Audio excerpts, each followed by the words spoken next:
السلام عليكم ورحمة الله وبركاته. طلبة ستة ابتدائي عاملين ايه؟ يا رب دايما تكونوا بخير ان شاء الله. معانا الفيديو ده بنراجع فيه الوحدة الاولى الانظمة. طبعا اللي هناخد اول حاجة الخلية كنظام، والجسم كنظام، والطاقة كنظام. في الفيديو ده هبقى سريع وهيلم لك كل المنهج مهما كنت مذاكر ومهما كنت عامل، فلازم تسمع الفيديو ده. بس قبل ما تسمع الفيديو اعمل لايك واعمل اشتراك عشان يوصلك كل جديد، ويلا بينا. اول حاجه هنتكلم عن الخليه كنظام. ماذا يقصد بالنظام؟ هنتكلم الاول عن تعريف النظام وهنذكر مثال عليه. النظام هو مجموعه من عناصر تعمل معا. هي مجموعه من عناصر بتعمل معا لتؤدي وظيفه. يعني هجيب كام عنصر هيعملوا معا علشان يؤدوا وظيفه معينه ومحدده. مثل ايه؟ زي النظام البيئي الذي يتكون من مجموعه من الكائنات الحيه والمكونات غير الحيه. جسم الانسان الذي يتكون من مجموعه عناصر هي كذا بتتكون، وعناصر بتتكون تعمل معا لتؤدي وظيفة معينة. عندك مثلا القلب بيشترك مع الرئة، بيشترك مع المعدة، بيشترك مع المخ، وهكذا. يبقى إذا نظام رئيسي اللي هو جسم الإنسان. الجهاز الهضمي ده نظام فرعي صغير. طب الجهاز الهضمي جواه عضو اللي هو المعدة، نظام فرعي صغير. نسيج المعدة ده جوه المعدة اللي جوه الجهاز الهضمي اللي جوه جسم الإنسان. خلية في المعدة، الخلية في المعدة دي موجودة جوه نسيج المعدة اللي هي جوه عضو المعدة اللي هي جوه الجهاز الهضمي اللي هي جوه جسم الإنسان. فهي دي عناصر بتعمل معا لتؤدي وظيفة معينة محددة. فده تعريف النظام. خشينا على الخلية دي هي وحدة أساسية للبناء هي الوحدة الأساسية للبناء والوظيفة للكائن الحي. يبقى هي وحدة بنائية ووظيفية للكائن الحي. يعني هي أساس الوحدة البنائية، ده الأساس اللي بيتكون منه أي عضو في الخلية، أي عضو في جسم الإنسان. الخلية دي أصغر بس أهم حاجة في جسم الإنسان. يمكن أن تكون الخلية صغيرة جدا وبسيطة أو كبيرة ومعقدة زي ما هناخد. الخلية تبني جميع أجسام الكائنات الحية بما في ذلك الكائنات الأحادية زي البكتيريا، دي كائنات أحادية الخلية. وكذلك الكائنات المتعددة الخلايا مثل النباتات والحيوان والإنسان. الخلية تؤدي العديد من الوظائف والأنشطة الأساسية في الكائنات الحية. عايزك تعرف إن الخلية بتؤدي جميع أو عديد من الوظائف والأنشطة الأساسية في جسم الكائن الحي. فيجي سؤال في دماغك، أو الخلاصة إيه طبعا من الكلام اللي إحنا قلناه ده؟ الخلاصة الخلية هي وحدة بناء الكائن الحي وأصغر جزء في جسمه. هي وحدة بناء الكائن الحي. الكائن الحي ده بيتبني إيه؟ الخلية ديت هي بتبني الكائن الحي أو وحدة البناء بتاعته. أصغر حاجة في جسم الإنسان هي الخلية. الأجهزة في جسم الإنسان تعتبر نظام إيه؟ طبعا تعتبر نظام ديناميكي، وتبني الخلايا جميع أجسام الكائن الحي. ده سؤال ممكن يجي لك. بقول لك هل تتشابه جميع خلايا الكائنات الحية أم تختلف من كائن لآخر؟ قال لك خلايا الكائنات الحية بتختلف من كائن لآخر في عدة خصائص. يبقى الخلايا تختلف من كائن لآخر في إيه؟ في عدة خصائص. عدد الخلايا، مثلا عدد خلايا الفيل أكبر من عدد خلايا النملة، ده طبيعي. شكل الخلايا النباتية بيختلف عن شكل الخلايا الحيوانية زي ما هناخد. هوريك شكلها عندك أهي. حجم الخلايا، خلايا كبيرة جدا وفي خلايا صغيرة وفي خلايا صغيرة جدا. خلايا كبيرة جدا وفي خلايا صغيرة وفي خلايا صغيرة جدا. البيضة الغير مخصبة هي بيضة لا تحتوي على جنين. البيضة الغير مخصبة هي البيضة التي لا تحتوي على جنين. في بيضة تبقى مخصبة وغير مخصبة. المخصبة دي جواها جنين، أما الغير مخصبة ديت ليس جواها جنين. مش قصدي البيضة اللي هي البيضة اللي بتاكلها، لا، البيضة اللي في جسم الكائن الحي. بيتراوح طول الخلية النباتية أو الحيوانية من 1/10 ملم إلى 5/100 ملم. عين الإنسان تستطيع رؤية الأشياء التي يقرب طولها من 1 ملم، وهي تعادل حبة رمل صغيرة، لذا تحتاج إلى ميكروسكوب لرؤية الخلايا الصغيرة الأقل من هذا الطول. تعرف كده إن أنا في خلايا ما أقدرش أشوفها. أيوة، في خلايا ما تقدرش أشوفها لأن عين الإنسان ما بتشوفش غير الخلايا اللي طولها 1 ملم، لكن احنا قلنا الخلايا ممكن يوصل طولها إلى 5/100 ملم، فديت عايزة ميكروسكوب عشان تيجي تشوفها. في اعتقادك كيف تنمو أجسام الكائنات الحية؟ هل بزيادة عدد الخلايا أم بزيادة الحجم بتاع الخلايا؟ هقول لك أجسام الكائنات الحية تنمو بزيادة عدد الخلايا لكل جزء من الجسم وليس بزيادة حجمها. يبقى عرفنا دلوقتي ان في سؤال مهم جدا يقول لك هل جسمك ده بيزيد بزيادة عدد الخلايا ولا بزيادة حجم الخلايا؟ لا، هتقول له بزيادة عدد وليس حجم. عدد الخلايا، كل ما الخلية عددها تزيد كل ما جسمك يزيد وينمو. بسبب هذا النمو الناتج عن زيادة عدد الخلايا نجد ان جسم الشخص البالغ عدد خلاياه اكبر من خلايا الجسم المولود اللي لسه مولود. يبقى لو جينا مولود وجبنا انت شخص كبير دلوقتي وبصينا على خلاياك الموجوده وبصينا على خلايا المولود اللي لسه صغير دي، هنلاقي ان خلاياك انت اكتر من خلايا المولود. ليه؟ لان كل ما يكبر كل ما الخلايا تزيد. علاقه ايه طرديه، كل ما تكبر كل ما الخلايا تزيد. طبعا عرفنا هنبوجي نبص بقى على الخلايا النباتيه والخلايا الحيوانيه، وان ديت علينا حفظ وعلينا شكلها ورسمتها عشان ممكن تيجي في الامتحان وبتيجي كتير. لو جينا بصينا في الخليه النباتيه هنلاقي ان جواها او يوجد بها يعني غشاء الخليه، ويوجد فيها نواه، ويوجد فيها السيتوبلازم، ويوجد فيها بلاستيدات خضراء وفجوه عصاريه، وطبعا في جدار للخليه. طيب هل الخليه الحيوانيه زي الخليه النباتيه؟ لا، لا والف لا. الخليه النباتيه غير الخليه الحيوانيه خالص. اللي بيشتركوا في اللي بتشترك الحاجات اللي بتشترك في الخليه النباتيه والخليه الحيوانيه، عندك مثلا غشاء الخليه والنواه والسيتوبلازم والفجوه العصاريه. الخليه الحيوانيه ما فيهاش جدار وما فيهاش بلاستيدات خضراء. عشان يجي يقول لك كده هل صح ولا غلط الخليه الحيوانيه يوجد بها جدار للخليه؟ تقول له لا، ده الخليه النباتيه اللي فيها جدار للخليه. والشكل اللي قدامك ده طبعا انت عليك حفظه. يبقى في دلوقتي اوجه تشابه واوجه اختلاف في الخليه النباتيه وفي الخليه الحيوانيه، صح؟ اولا الاوجه التشابه، غشاء الخليه والسيتوبلازم والنواه دول اوجه التشابه. غشاء الخليه والغشاء البلازمي، الخلايا النباتيه والحيوانيه تحتوي على غشاء خلوي يحيط بالخليه ويحدد حدودها ويتيح تبادل المواد بين الخليه والبيئه المحيطه بها. اذا غشاء الخليه دي حاجه مشتركه بين الخليه الحيوانيه والخليه النباتيه. دلوقتي اول حاجه الغشاء ده هو اللي بيحدد شكل الخليه من بره كده، وبيتيح اتصالها بالخليه باللي بره، يعني فاهم؟ تاني حاجه السيتوبلازم. في كلا النوعين من الخلايا يتمثل السيتوبلازم في الماده الجيلي السائله داخل الخليه، والتي تحتوي على الهياكل والاجزاء الخلويه الاخرى. تمام؟ ده السيتوبلازم ده سائل شفاف موجود جوه الخليه، سائل شفاف لزج، فهو بيقول لك جيلي يعني لزج. وبتحتوي على الهياكل، تحتوي على بعض العضويات اللي موجوده في الخليه. النواه في كلا الخليتين تلعب دور حاسم ومهم واهم شيء في الخليه في تنظيم العمليات الحيويه والانشطه الوراثيه للخليه. يبقى دور النواه ايه؟ هتقول له تلعب دور مهم في تنظيم العمليات الحيويه والانشطه الوراثيه في الخليه. تمام؟ طب ايه اوجه الاختلاف بين الخليه النباتيه والخليه الحيوانيه؟ اوجه الاختلاف في الجدار الخلوي والشكل والحجم يعني والبلاستيدات الخضراء. الجدار الخلوي موجود في الخلايا النباتيه، والشكل موجود في الخلايا النباتيه وليس موجود في الخلايا الحيوانيه. الخلايا النباتيه تحتوي على جدار خلوي سميك، بينما الخلايا الحيوانيه ليس لها جدار خلوي. الشكل والحجم، الخلايا النباتيه اكبر حجما ولها شكل مربع او مستطيل، بينما الخلايا الحيوانيه عاده اصغر حجما ولها اشكال متنوعه. البلاستيدات الخضراء دي توجد في الخلايا النباتيه ولا توجد في الخليه الحيوانيه. اظن اني سهله يعني. بقول لك انتبه، ليست كل الخلايا تحتوي على نواه، فهناك كائنات مثل الإنسان والنبات تحتوي خلاياها على نواة، وهناك كائنات مثل البكتيريا والأشكال الأولية وخلايا الدم الحمراء في الإنسان خلاياها لا تحتوي على نواة. يعني دلوقتي في خلايا ما فيهاش نواة وعايشة عادي، وفي خلايا فيها نواة، ودي مهمة جدا. شكل الخلايا يختلف بين الكائنات الحية وبعضها، بل يختلف بين جزء الآخر داخل جسم الكائن الحي. خلية الدم غير خلية الجلد غير خلية المعدة، كل لها شكل ولها حجم معين غير التاني. علل، بقول لك سؤال علل. على الرغم من صغر حجم الخلية لأنها تبقينا على قيد الحياة. ليه الخلية ديت مع أنها صغيرة جدا إلا أنها لها دور مهم جدا في الحياة عامة، في أنها تخليك عايش لحد دلوقتي؟ لأن الخلية عبارة عن تركيب كده معقد يقوم بأداء كافة أنشطة الحياة.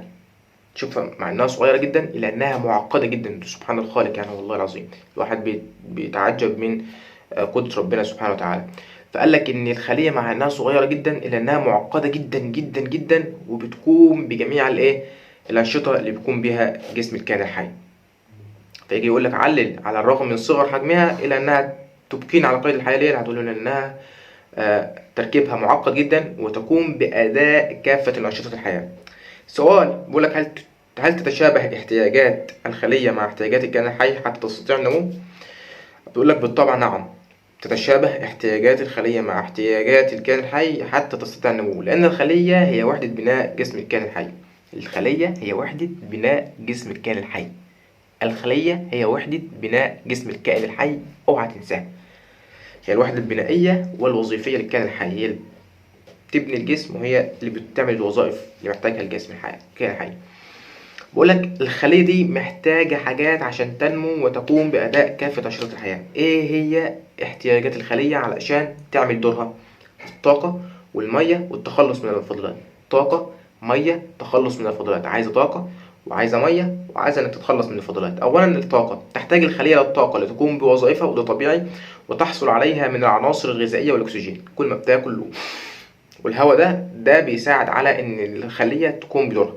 تاني حاجة المية، هو أهم مكون للخلية. الخلية دي عايزة مية بأي طريقة، حيث يشكل معظم محتوى الخلية ويشارك في معظم العمليات الحيوية. الخلية ديت جواها مية، فهي بتحتاج المية وبتقوم وتشارك في معظم العمليات الحيوية مثل التفاعلات الكيميائية. عايزة مية ونقل المواد الغذائية والأملاح، يبقى عايزة طاقة وعايزة مية. طاقة كده طبيعي علشان تعرف تقوم بدورها، والمية علشان هي أصلا تركيب الخلية جواها مية، وعلشان تقوم ببعض التفاعلات الكيميائية ونقل المواد الغذائية والأملاح.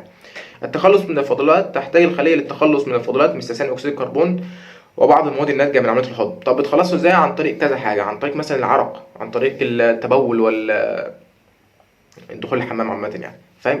فلازم تتخلص من الفضلات. ثاني أكسيد الكربون ممكن يطلع في صورة عرق على جسمك أو ممكن يخرج في البول. طب أهمية الغشاء البلازمي إيه؟ ده احنا خدنا دلوقتي في تركيب الخلية النباتية إنه موجود فيها غشاء بلازمي وموجود برضه في الخلية الحيوانية. طب إيه هي وظيفته وإيه هي أهميته أصلا؟ قال لك يسمح بدخول وخروج الماء من وإلى الخلية. عشان أنا قلت لك في الغشاء البلازمي هو نص شفاف شو يعني نفاذيته متوسطة، يعني ممكن بيسمح بدخول وخروج بعض المواد ولا يسمح بدخول وخروج بعض المواد على حسب مزاجه يعني. يبقى هو بيسمح بدخول وخروج الماء من وإلى الخلية حسب حاجة الخلية. أنا عايزة مية فهتدخل له مية، طيب مش عايزة مية مش هتدخل له مية. دي دور الغشاء البلازمي. ده بيجعلها قادرة على الحفاظ على توازن الماء على جانبي غشاء الخلية، وبتحمي الخلية من المواد الضارة. يبقى تاني وظيفة ليها إنها بتحمي الخلية من المواد الضارة. يبقى أول حاجة بتسمح بدخول الماء من وإلى الخلية، تاني حاجة تحميها من المواد الضارة. طيب ده عرفنا كده الغشاء البلازمي. طب بقول لك ماذا يحدث إذا دخل الكثير من الماء داخل الخلية؟ هيقول لك تنتفخ الخلية بسبب كمية الماء الزيادة فتنفجر. الخلية عايزة كمية ماء معينة، لو خدت أكتر من حاجتها هتنفجر الخلية وبوظ يعني عامة. كل الخلايا، ركزي، كل الخلايا دي بقى شوية ملحوظات كده اكتبها في الورقة عندك علشان مهمة جدا. كل الخلايا لها غشاء خلوي. كل الخلايا لها غشاء خلوي.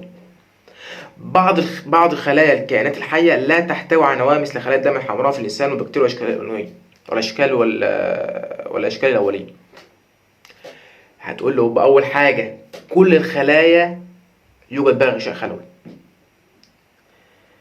هناك خلايا يوجد بها نواة وهناك خلايا لا يوجد بها نواة. الخلايا لها احتياجات مشابهة تماما لاحتياجات جميع الكائنات الحية زي الماء والطاقة والتخلص من الفضلات. يبقى الخلايا لها احتياجات مشابهة تماما لاحتياجات جميع الكائنات الحية. الخلايا الجديدة اللي بتتكون جديد وتظهر في جسم الكائن الحي هي خلايا تكونت من خلايا كانت موجودة قبلها، يعني مش هتبقى موجودة من فراغ. الخلايا دي بتبقى موجودة من خلايا كانت موجودة قبل كده. عرفنا. لو جينا بصينا على شوية أسئلة بقى علشان تشوفك أنت فاهم ولا لأ. يوجد الجدار الخلوي في الخلية الإيه؟ النباتية ولا الحيوانية؟ طبعا يوجد في الخلية النباتية ولا يوجد في الخلية الحيوانية. 2. الخلايا إيه؟ هي خلايا تكونت من خلايا كانت موجودة من قبل. الخلايا الجديدة هي خلايا تكونت من خلايا كانت موجودة من قبل، لأنها لا تبنى من عدم ولا توجد من عدم. 3. يسمح بخروج ودخول الماء من وإلى الخلية عند حاجة الخلية. طبعا ده الغشاء البلازمي أو غشاء الخلية. نمو الكائن الحي من خلال زيادة عدد الخلايا ولا يتعلق بحجم الخلايا. أنا عايز أنمو يبقى هزود عدد الخلايا ومش هزود حجم الخلايا. تتكون أجسام الكائنات الحية من وحدات صغيرة تسمى الخلية. طبعا ده تعريف الخلية، إن هي أجسام أو وحدات صغيرة يمكن للعين أن ترى الأشياء التي يقل طولها من كام؟ من 1/10 ملم. علشان كده ما أقدرش أشوف الخلية اللي بتصل طولها ل5/100 ملم، وده عايز ميكروسكوب.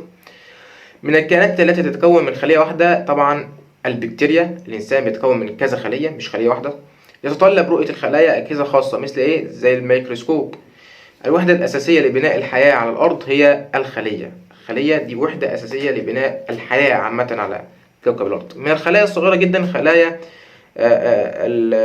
البكتيريا، خلايا صغيرة جدا.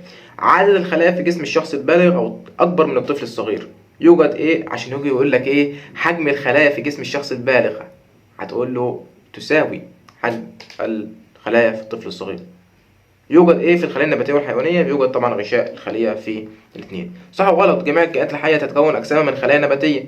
جميع الكائنات الحية تتكون أجسامها من خلايا نباتية؟ خطأ، خلية نباتية وحيوانية. تنمو الكائنات الحية وتتكاثر من خلال زيادة حجم الخلايا المكونة للكائن الحي. صح. تحتوي جميع الخلايا على نواة. غلط، في خلايا فيها نواة وفي خلايا ما فيهاش نواة. يساعد جدار الخلية في الحفاظ على توازن الماء بداخلها.